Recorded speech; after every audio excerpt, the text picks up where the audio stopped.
Hər birinizə salam, kanalımın əziz və dəyərli izləyiciləri. Xəbər verdiyimiz kimi bugün Kəmalə xanıma sığınacağında böyüyən Səbinənin toyudur. Kəmalə xanım Səbinəni öz evindən gəlin köçürtdü və Səbinəyə xoş arzularını dilə gətirdi. Söz edən görüntüləri təqdim edirəm. Buyurub izləyə bilərsiniz.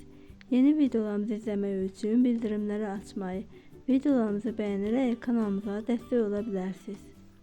Biz əzizliyimizi kanalımız adından təbrik edirik. Allah xoşbəxt eləsin.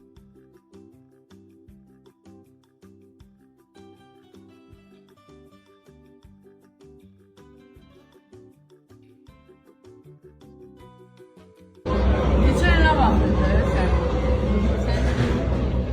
25'i getdin. Kınamız açalım. Görən indi gələn il kim gelir? Kınamız ne vaxt idi? Namaz 26'sı. Değil mi? 25 getdi, 18'i. 18'i. Bir həftə qabaq. 18'i kınaydı. 25'i dedik davay getdin.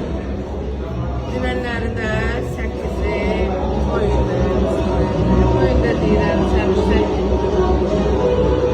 Geçen ildən bu ilə ortada bir də bəbiş qap qalacaq. Arzu edirəm ki, dünyaya sağ salamat, qəşəng bir bəbişi də gələn il bu vaxtda. İndi olsun, yəni mən ondan şərt olaraq demədim. Olsun, olmasın, amma olsun. Övladınız olsun.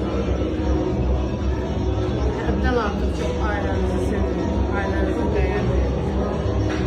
Mənim üçün Səmardan sonra dediyim ikinci favorim sənsən. Üçüncünü deməyəcəm.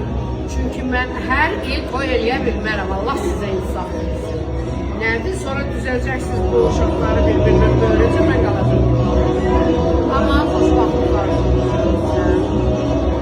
çalışın. Nəyi öyrənə bilmişəmsə onu qəbul edin. Sizə çox kömək. Və əlbəttə ki, ailənizi belə bəxtmək. Mən sizə